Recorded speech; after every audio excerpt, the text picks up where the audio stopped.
Hearty fraternal greetings and good wishes to all the brothers and sisters.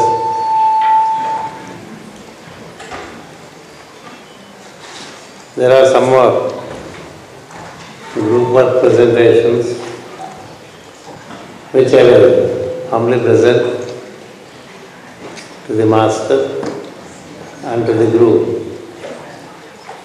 And blessed are those who demonstrate a continued cooperation. There are 3 books published by the Spanish, and again there are 3 books other than the 2 that were presented yesterday from the German group. There are 2 English books presented by the World Teacher Trust Global from Switzerland with the cooperation of our brother Ramana in India. And there are some bookmarks. The books that are published by the Spanish team since about 3-4 years, they have re-established and are growing in number. There is a large team that works for the publications now, networking the entire Latin American community on the globe, which is by far the biggest community in Europe and Americas together. They have opened a portal to present all the work coming through Master K and later its follow in the subsequent years till now. The variety of services, the books, the teachings, they are making it known on a free basis, which can be downloaded also, including books, in the Latin American world, meaning Spanish-speaking world. In that context, this year they brought out the book on Mercury. Mercury is the alchemist.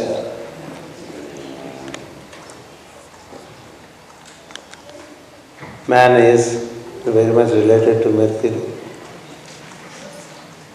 It was a seminar rendered in Miami way back, maybe 12 years ago or 13 years ago. It came up as a book in English. Now it comes up as a book in Spanish as well as in German, which I present to you on behalf of the group, and I also present the other books. Thereafter, Brother Valentine will distribute to some of the co-workers the books that they brought out in Spanish, and Brother Gunter will distribute the books that are brought out in German.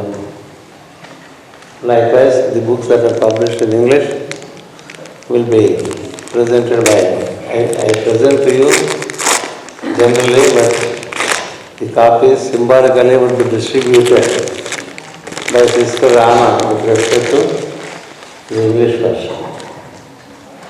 The second publication this year from Spanish are the Marriage Sacrament. It's a good book which is very much demanded and very much appreciated in the Occident, because it gives the basic principles of the marital system and family system, which was enunciated by Manu, by Vasudha, for the benefit of this humanity. It is Vaivasvata Manu who strongly emphasizes upon a family way of life where a householder learns basic responsibilities to start with at home and later into the society at large. So the importance of marriage and how it has to be comprehended. It was published in English and then now in Spanish and also in German. In fact, in all our group lives we have conducted more than 75 marriages, and the proof of the pudding is in its eating, as they say, and the wedlock remained tight and strong. That's why there is a symbol of the wedlock on the book itself. Of course, there are some exceptions. Always the exceptions prove the rule. That's what it is said in the law. Exceptions prove the rule. So likewise, this is one book which is of great interest to you who would like to get into a marital relation, who would like to relate to the other gender and live in togetherness, the basic principles and responsibilities, in the sense of sharing, sense of responsibility, sense of hierarchy, sense of friendliness. What are all the things that are said in the scriptures about marriage are in it. So this may get into the Spanish word through this book. And then we have the related German versions.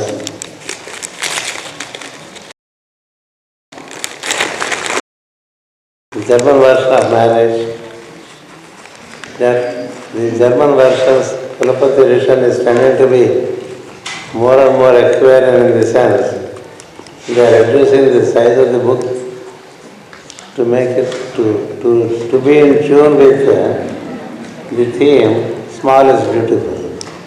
So it is getting smaller and getting and is endowed with greater beauty. Yesterday we released 2 books and today the third one is Marriage Sacrament.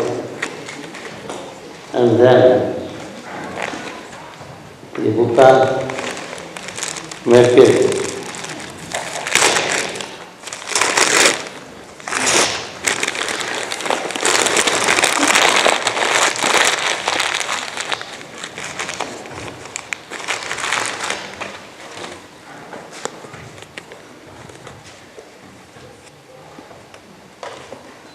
This is the book on Mercury.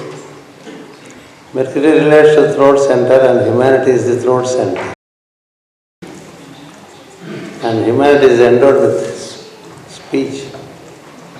Right from the 4th root race, there is speech. So this speech can make you move into higher circles. It can also bring you down into basest states of life, depending upon the quality of your speech.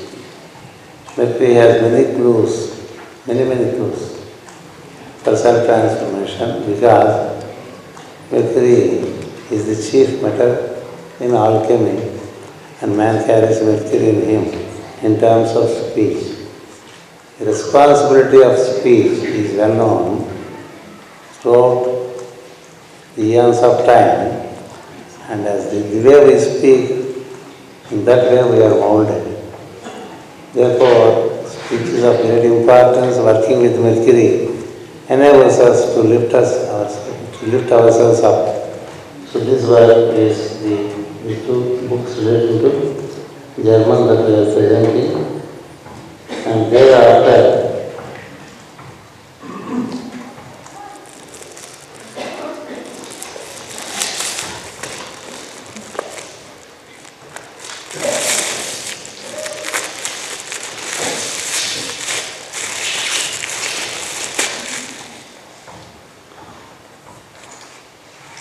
the book relating to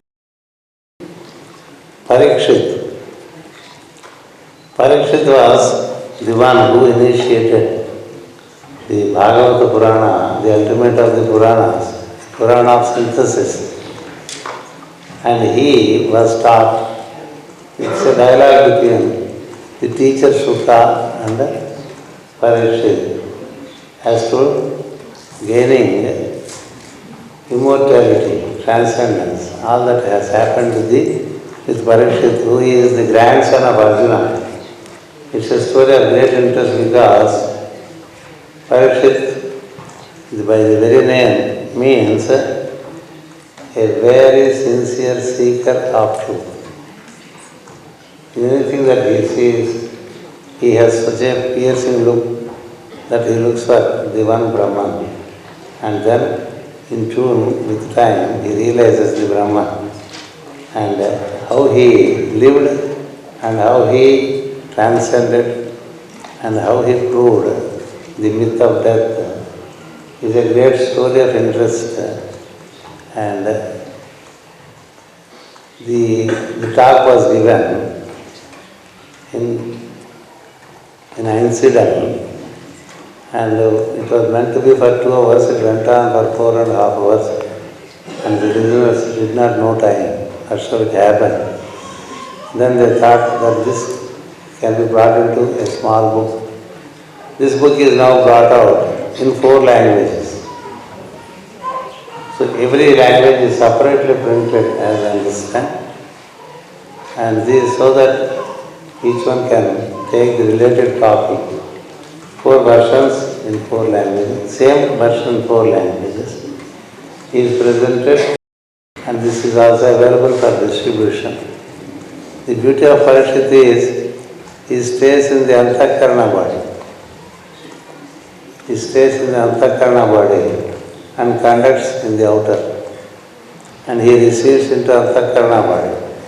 This is what is said to be in the scripture as the single pillared palace.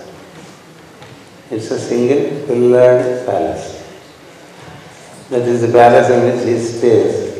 And that's where the catechism between the teacher and the master happens. And then how ultimately Parikshit transcended death. It's a relevant theme for us. In fact, that is the theme hierarchy is interested to present repeatedly so that it gets it brings into the ears and then gets into the being. And man will start working for transition. That's what the major theme in the present times are. So in that context, Parikshit is very relevant. So this much is therefore given out. Then there is another interesting thing that happened in Buenos Aires during the last visit.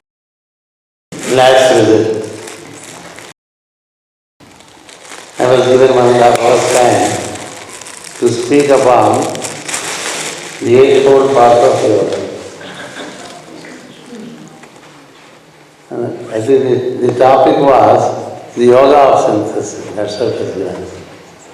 Then I started speaking, and it came to be a very humorous, engaging talk, and the theme came out as how to adjust oneself with the surrounding life, how to find right adjustment. Right adjustment vis-a-vis nature, right adjustment vis-a-vis the humans, right adjustment vis-a-vis the other kingdoms of nature. It was a very engaging talk, and it has many episodes of humor and how we are and how we should be if we wish to be a yogi. So the title came to be Learn to Adjust. If you just make adjustments in you, this world is beautiful. This world is beautiful if we learn to adjust ourselves to meet the outer. So that's how the theme has been delivered, and this is also published by the World Teacher Trust from Switzerland in cooperation with Mr. Brother Ramana in Hyderabad. The beauty, the only final part, funny part, humorous part, interesting part related to this book is the symbol of perfection found a right angle support unwittingly. It happened when the printing was to take place that the symbol of perfection rests on a right angle, which also has a message. They felt in the beginning, when it was seen, it was a bit disturbing. But then the theme is just adjust.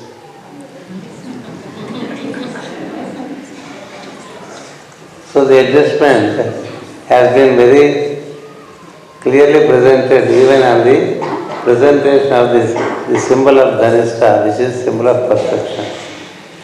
It's not Dhanishta symbol, it is perfection symbol, which is adopted by Dhanishta. So that symbol is now resting on a right angle, which also has, if you have the ability to interpret, you can speak volumes about it. So all adjustments will ultimately result in a right relation, a right angle relation, excellent verticality and excellent horizontality. So these are the two things. So these are the books that have come out through the book, and you may go through according to your inclination. Then there are some bookmarks coming from the World Trust Vishakhapatnam. 3 days before I was to travel, suddenly the co-worker came and said, "Give us some bookmarks here for our makeup." They made me make some expressions, and they printed them for their sake in India, and they also gave some to the group which gathers here for the makeup.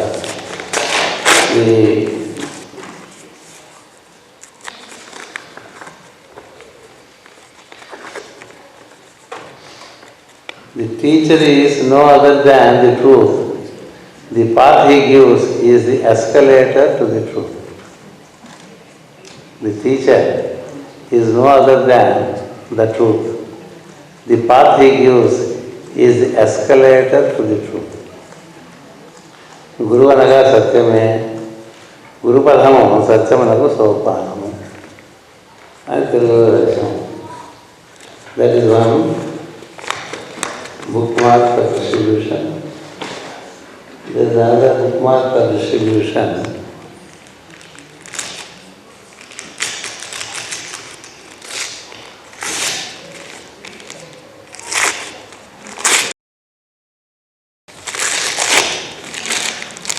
Which is a bit bitter to listen.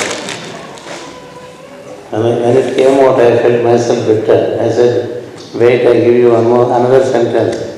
But then the one who took it said, "It's fine. Though bitter it is." So we take it and we print it and we distribute it. What it says is,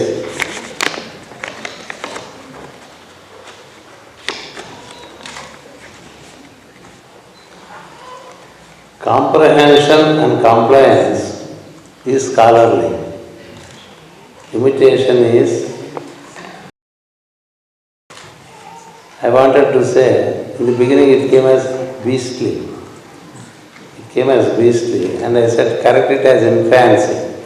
But the co-worker said, let it be so. Why did you say beastly? He asked me. I said, a parrot imitates you, a dog imitates you. Whatever you say, they do it without knowing. So there are many who do many things without knowing what it is. So that leaves you in a very base understanding that you are just an imitator and you do not know what you are doing. To do with knowledge expands your comprehension and you grow in your awareness. But if you do everything without knowing what you are doing, you do so many things. We invoke Om, we chant Gayatri, and then we try to relate to the Master. We do so many things not knowing how to do. Not knowing how to do leaves us in the very primitive state. So it came to be like that. I'm not so very happy, but they printed. I said, let it be.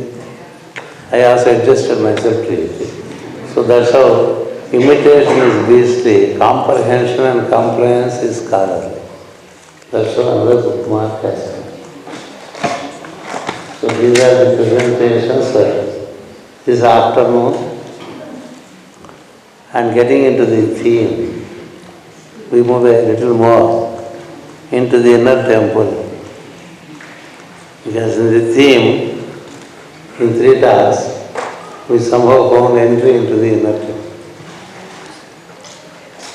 Yesterday's morning talk relating to verticality, afternoon talk relating to the horizontality, how to relate to variety of rules that we relate to. And what is the essence of selfless, unconditional work, service. And how does it enable us to move further vis-a-vis our prayers, our worship and our meditation. And that would enable us to do prayers in a proper way. Objective mind is not the fit mind to do prayers. Objective mind has to turn subjective, and subjective prayers are heard better. Prayers relating to the divinity are better, reach their destination in much better fashion than the objective one. Internal mind, subjective mind, is important to be developed. And in the morning it was explained how it enables us to gain an insight, ability to see within, ability to listen within, ability to smell within, ability to taste within, ability to feel the subtle touch within. These are the properties of the inner mind, which is called Chitta. That is the 4th aspect of the man. Chitta is the 4th aspect of the man. Man is fourfold, is a cross. The God, what we call the God, is also fourfold. Fourfold aspect is very well known and is repeatedly taught. The fourfold aspect of creation, the fourfold aspect of the cosmic person, the fourfold aspect of the man have to be understood. That is the very basic symbol that was shown to H.P. Blavatsky when she was introduced into the esoteric wisdom. The 4 arms of man, the cross that we are, represent the subjective mind, Buddhi, Atma individual, Atma universal. These are the 4 qualities. It can also be said to be existence, universal, awareness, individual, and then its light as Buddhi and its reflection upon a form called Chitta, which relates to the mind. When Chitta sits in the mind, then mind functions in the objective. In the sleep hours, mind is not. Chitta is. So there is a way for a yogi to be awake, to stay awakened in this sleep hours. That is what exactly Bhagavad Gita says, that the night of an ordinary man is the day of a yogi. The night of an ordinary person is the day for the yogi, in the sense, to him night is not just darkness. To him, night is full of light. That light is in varieties of colors starting from violet. He is awake in the night by the help of the subjective mind. When you gain subjective mind, then you have, as I said in the morning, the faculties developed in relation to the five senses which are subjective side.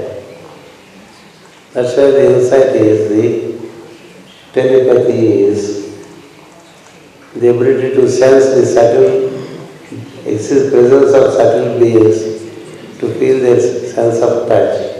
All this is possible only to the subjective mind.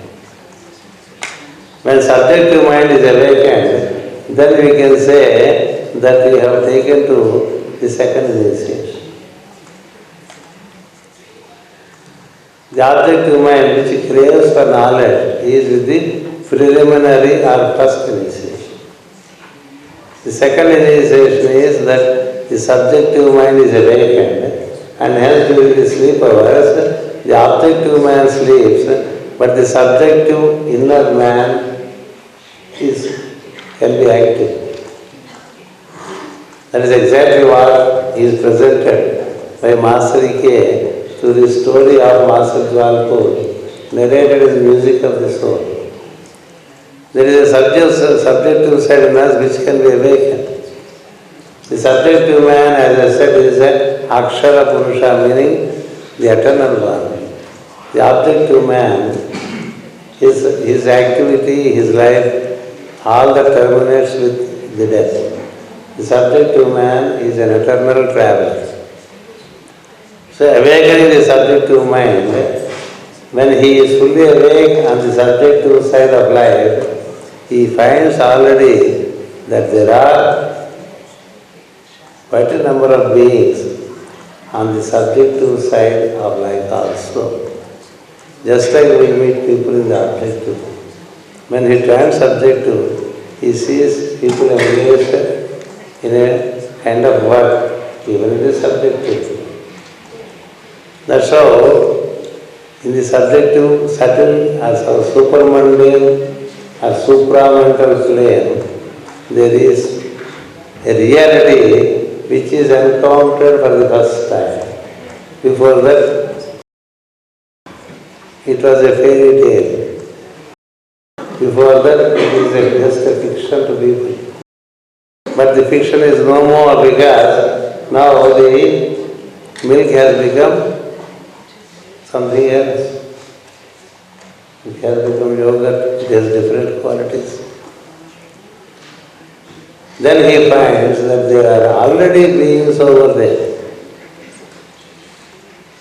It's like that you reach a place where no other ordinary man has reached, but there are already beings who reach there.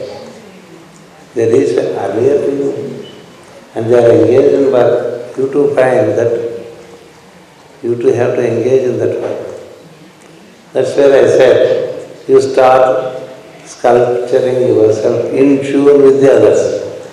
Just like in this life, we try to follow those who are ahead of us in relation to an activity. Even in that life, we try to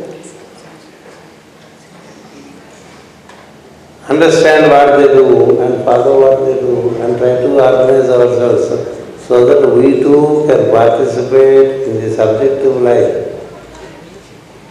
That is where it is very important for a student of yoga to get back into sleep as early as possible. Not to sleep during the day, because the day is meant to render obligatory karma and work of service. They are two different things, as I said in the morning. Obligatory karma is what you do to the family, to the vocational, in the vocational activity, in the social activity. Spiritual activity with the spiritual group is unconditional service. So these are, they enable you to get into inner side, and in the inner side there is an activity. None of us really sleep during sleep hours. Most of us are in dreams. Dream state is not as emphatic, as tangible as the state of the one who has developed the subjective mind.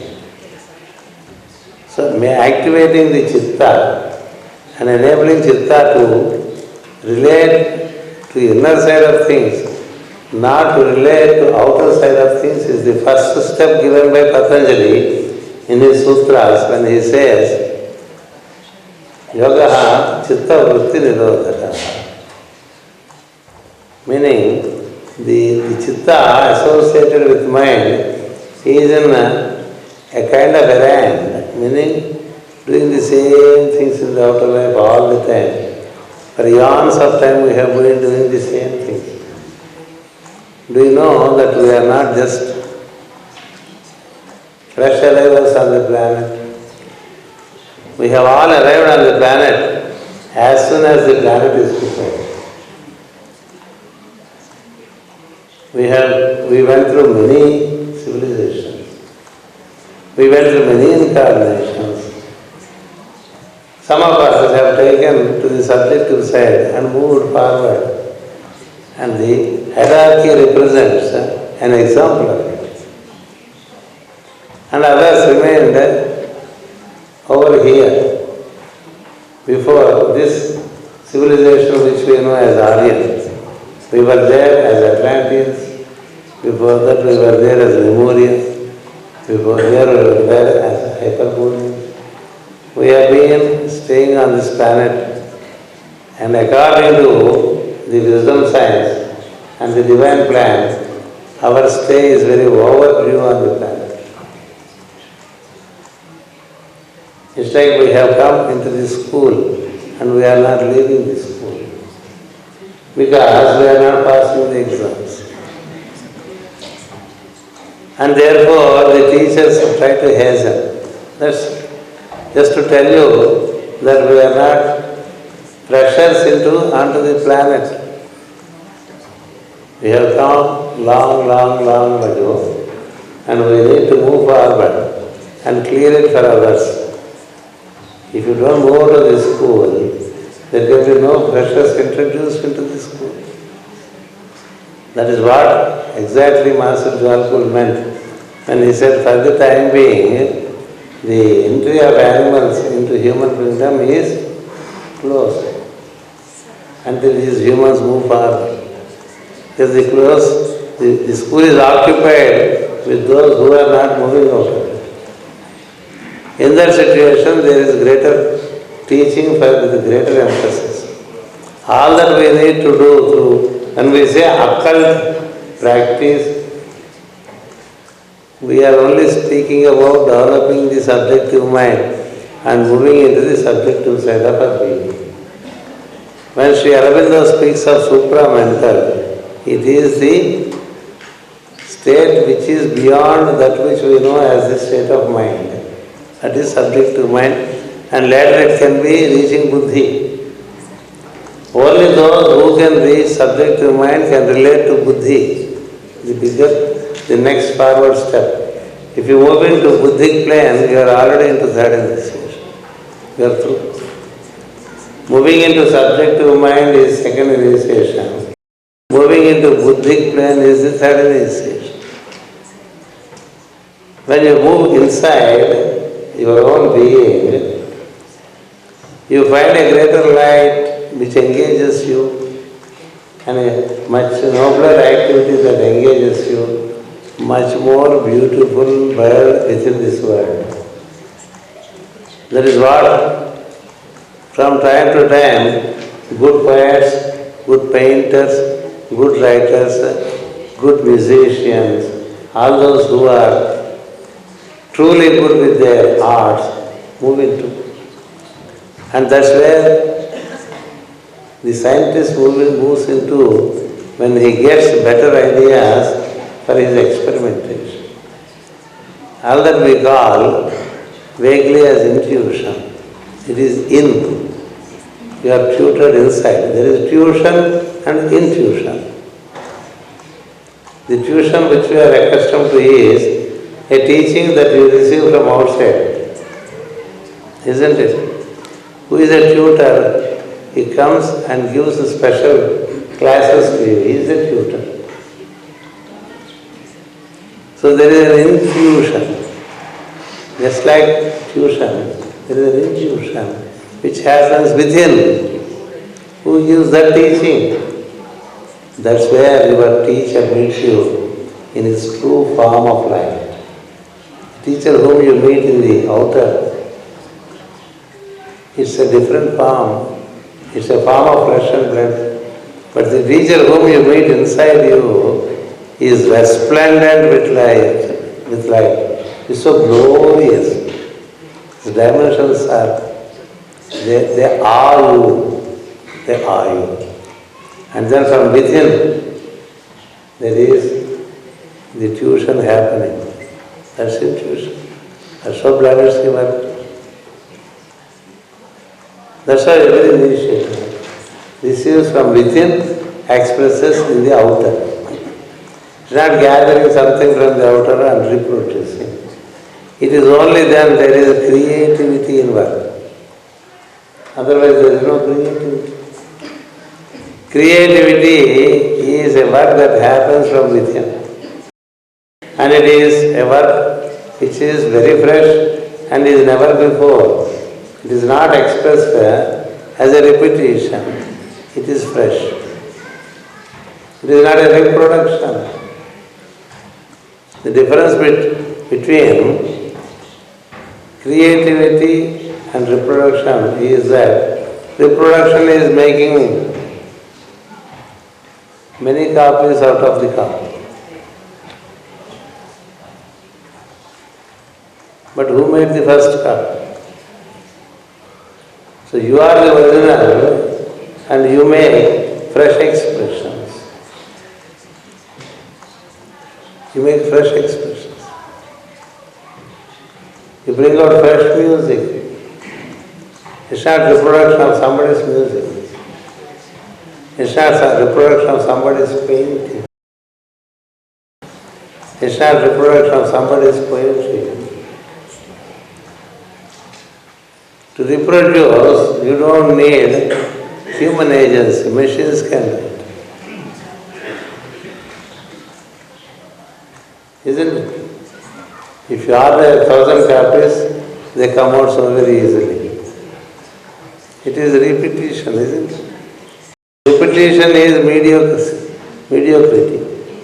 Creativity is an aspect that emerges from within. For that, you need to strive to move within. For that, you need to take to the first step of visualizing something within, which I explained yesterday morning. So we need to develop the subjective mind. Antar-manas. The Indians sing every day in the morning.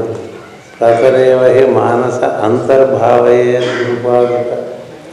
Think of the lotus feet of the Master with the help of your subjective mind. Because the feet of the Master are full of light in the subjective side of your being. They are flesh and blood and bone. When you see with the objective, there are two different things. So that engagement gives you, it dawns a life within the life of you. That is called the beginning of discipleship. That is called the beginning of discipleship. That you relate to the inner being, relate to the inner work, and then accordingly tune up the outer work. Slowly, the outer work happens as outer work, inner work happens as inner work. They run as two different channels to start with. But slowly as you move forward, the two become one. It's mono-rail. Thereafter. It's not two parallel lives. Two parallel lives happen up to a point until you develop enough vibration in relation to your subjective life. Once the subjective life is as vibrant as the objective life, the objective life slowly tunes up with the subjective life and falls in order with the subjective life. Today, when most of the aspirants, when they try to work for with respect to their practices, the outer life does not let them do it. It does not let them do it. Because the outer life is much more vibrant and the inner life is not even a nebulae. But as you make it work and nourish it and grow it, and it becomes very vibrant, the outer work falls in order with the inner work. The lower has to fall in order with the higher. That's the law. That's the law. So then comes the true activity of bringing out that which is above, below, with the help of the teacher, from whom you receive instructions, guidance, everything from within. When the two become one, then you rise further, deeper into the subjective side, which is called the Buddhic life. The Buddhic life. When you are into the Buddhic life, it means you have walked into the golden aura of your being. Until then, you are in a kind of orange aura or violet aura.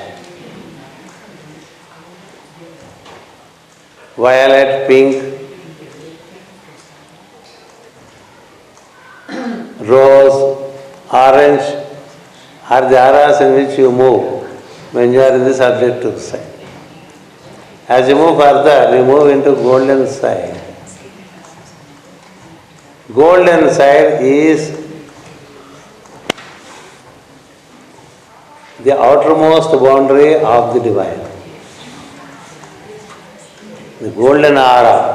I explained to you when I explained the Sri Suktam in one of the makers. Hiranya Prakara, meaning the divinity, its outermost boundary is the golden light, the Buddhic plane. That's where you really see the true form of your master. That's where you meet the angels of a higher order. There are angels at every order. That's where you meet the plan. That's where you slowly find a kind of inner detachment with the outer life. If you wish, you can relate. If you don't wish, you are in it. Today, when you wish, you try to work to get into the other side. But at that time, when you wish, you make an effort to see this side. That's the beauty. That's where you reach a deeper side of your being, from the subjective mind to buddhi. When you are into buddhi, you are said to be into the sanctum sanctum. When you are into the subjective side of life, you are into the learning hall of the temple. That's why every temple has a frontal hall and later a hall of wisdom and later the sanctum sanctum. So when you meet buddhi and you cherish it so much that you are more and more relishing deeper meditations, staying in alignment, doing only the work of life.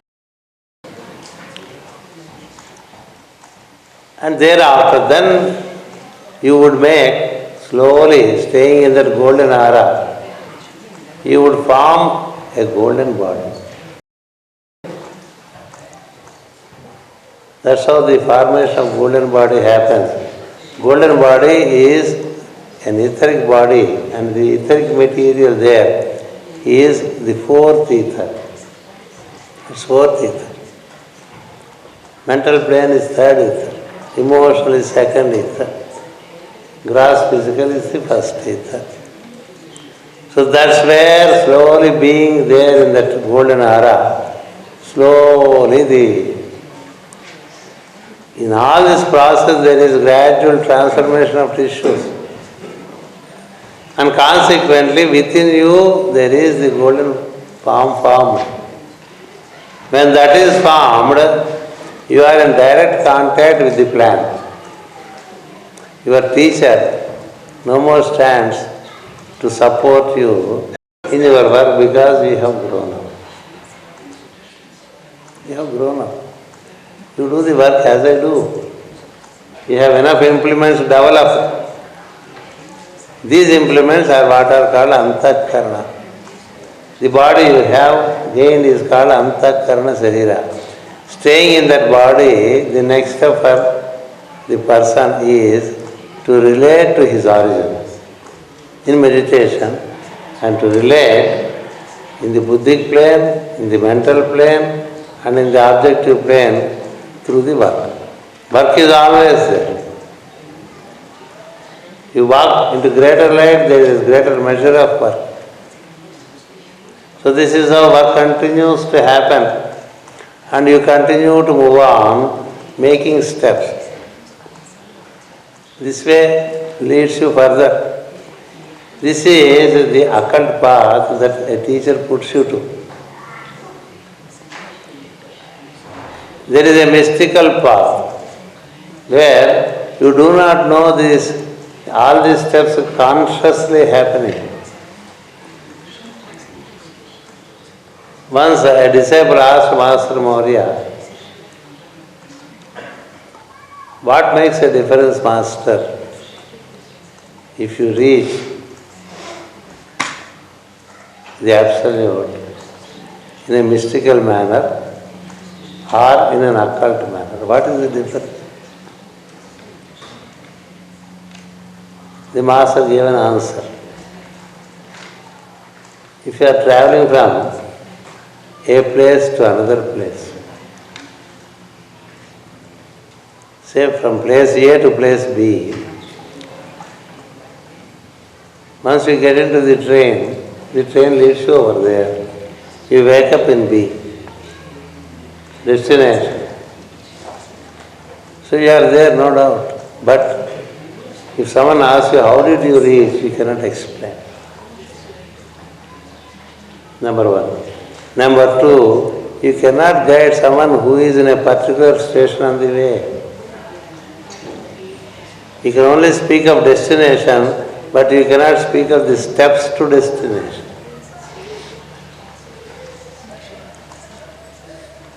You travel, say, from Hamburg to Zurich by train. You sleep the whole journey. Then you do not know what are the stations you passed by.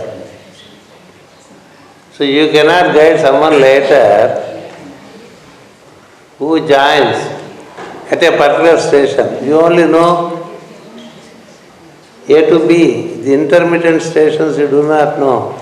Therefore you cannot become a good guide.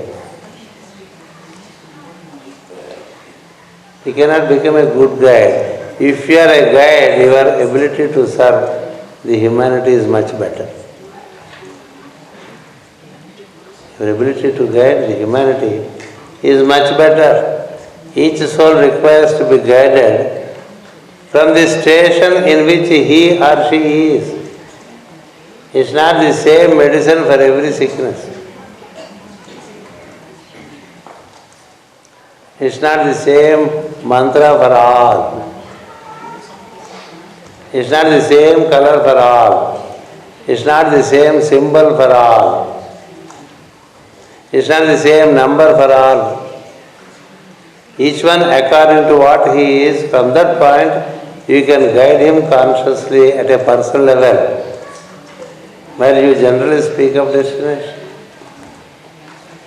Generally speaking of destination only inspires people. But how to reach there? How to reach there? For that you need to know. So that's the difference the Master told the disciple. If you stay awake and observe the whole journey, you know where you find what. In a travel of 24 hours, there would be many needs felt.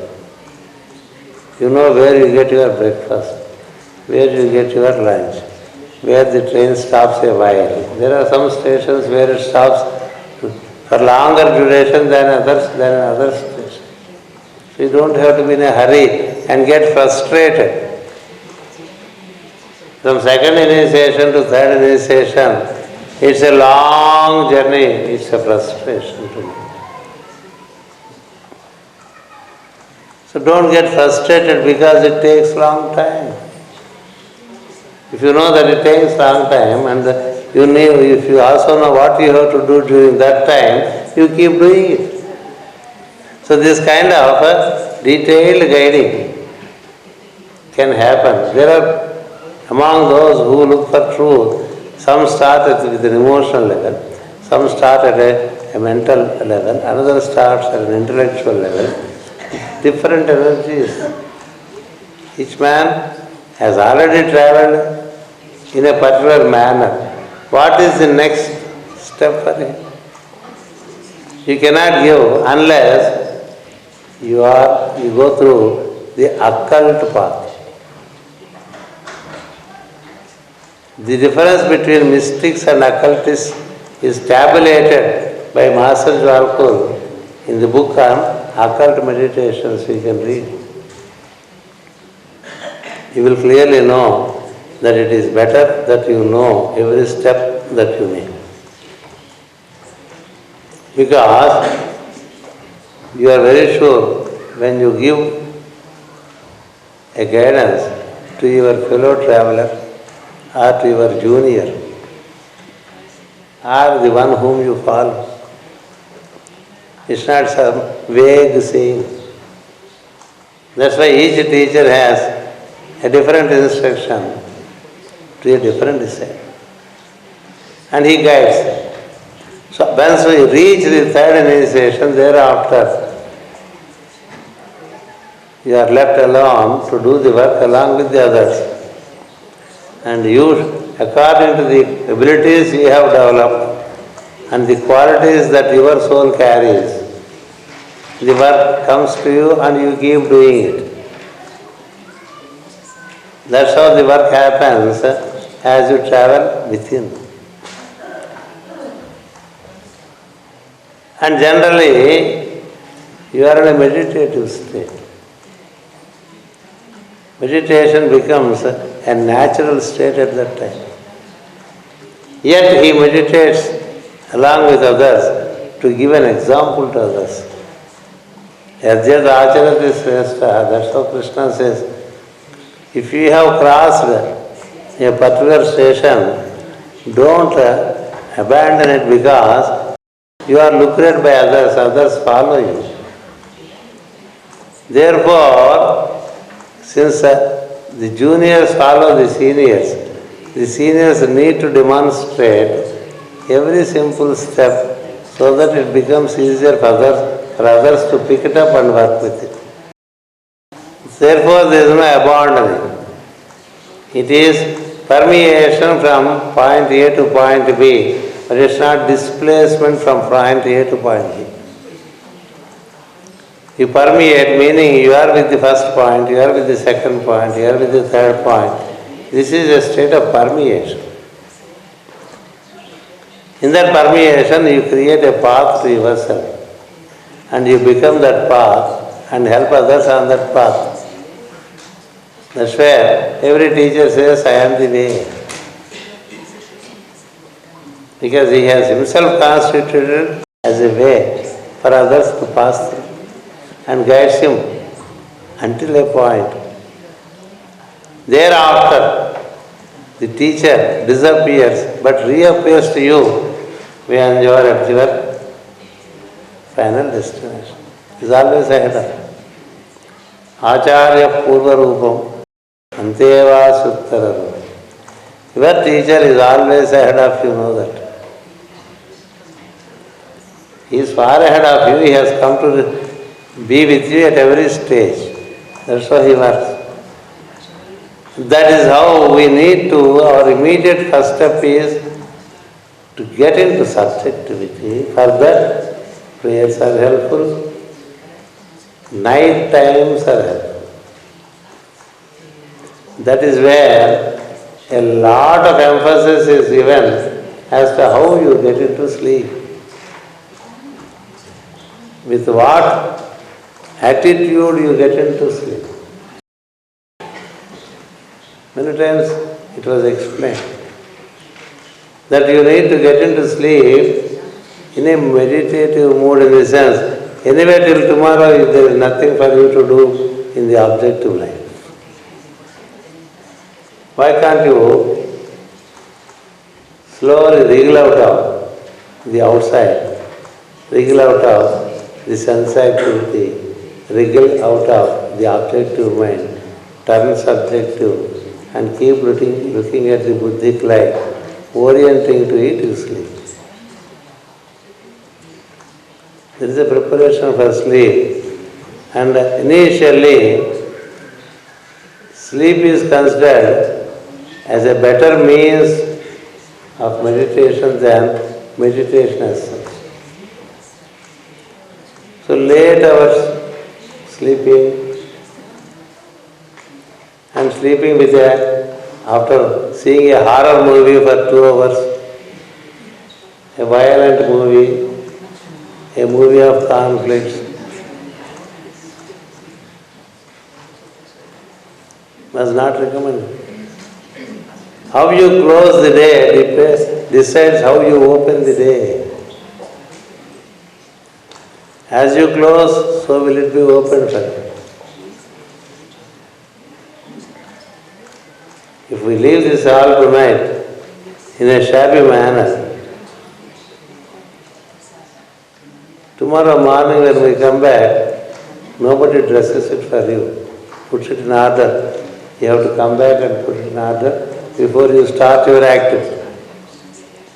So if you close the day in order, you can resume the next day in poise and conduct in harmony. And closed in peace. That's how it is. You cannot just close in a haphazard manner. When we vacate rooms, just to give you examples, when we vacate rooms, they have to be kept as orderly as you entered the room. When you enter the room, in what order it was, if you are a true student of yoga, you have to vacate the room in that order. That is yoga.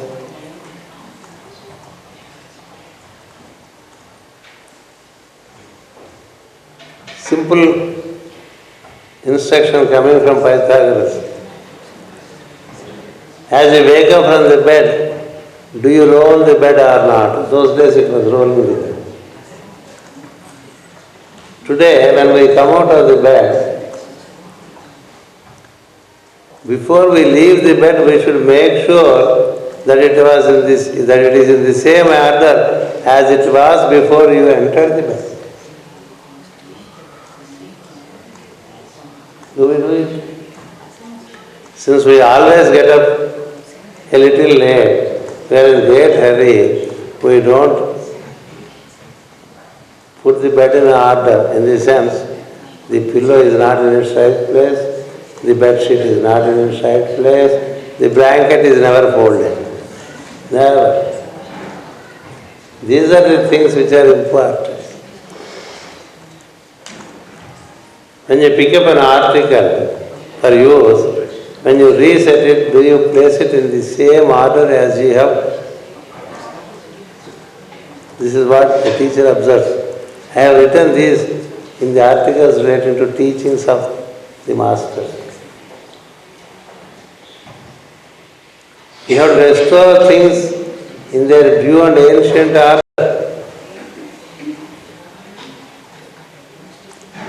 All this helps you to close a day well and open the day equally well. This is how peace, harmony, poise, they all prevail when you attend to everything in order.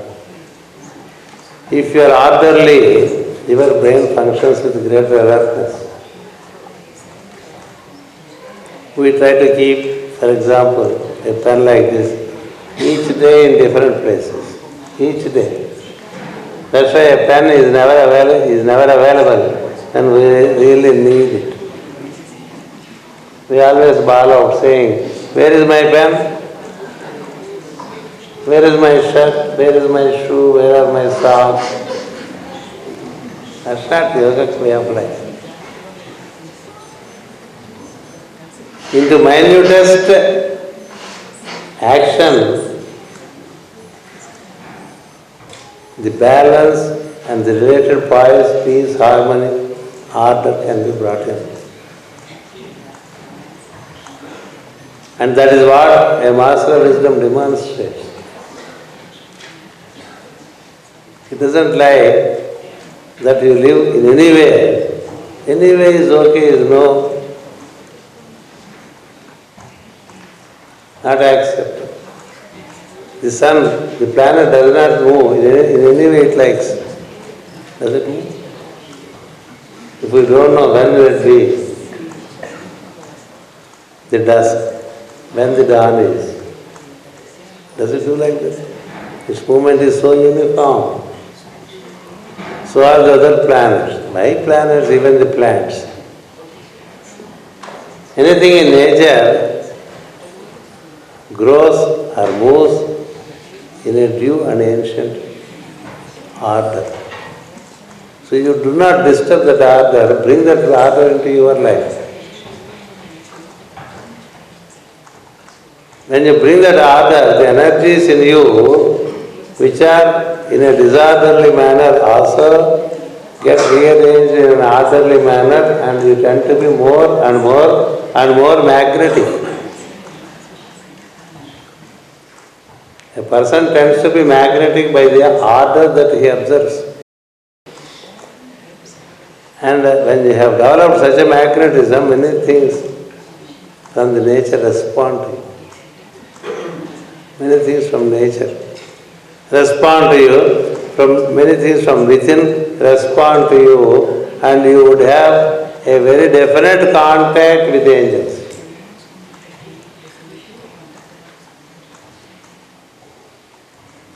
Some have a very definite contact with the angels. Because they all function in order and you raise your vibration to such a great order, they accept you to work with, to make you a co-worker. That's where the rhythm of seventh ray steps in a great manner, in a very significant manner.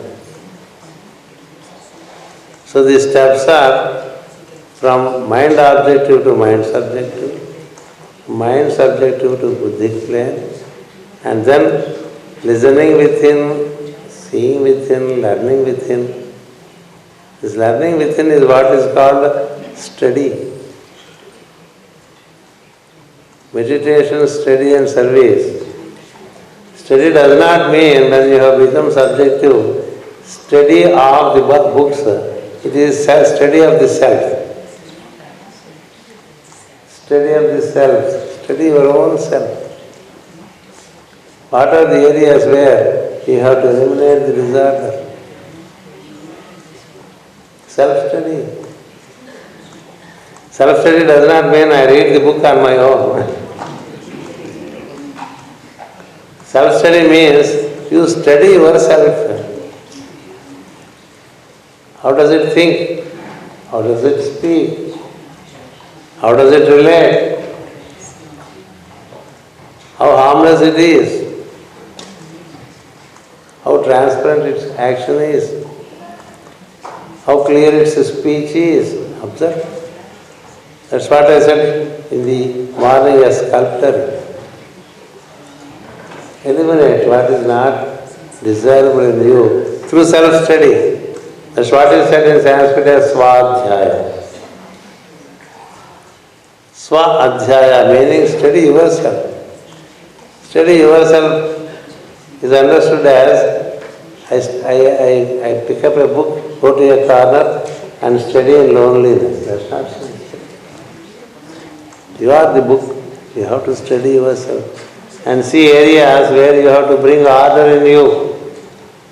If you daily do that, you find so many things which you have to set in order. From big and small, you find so many things that we need to set in order. That's what you are tutored in from within. There is, from the subconscious, you receive what is needed for you. The intuition tells you what is needed for you. It doesn't inform you what you want to know. What is needed for you is more important, so that you work with it. So in that manner we need to function. This has to be worked out if we wish to relate to occultism, to relate to hierarchy and their teachings. Otherwise it remains a club, a fanciful activity. It should not be so. So let it be so. Let us pick up enough will and work with it. It's not much time, but if you wish, there can be 5 times pause for you. If there is a way to ease out, you may ease out and come back. Thank you. 3 minutes past 6, we get into prayer. 3 minutes.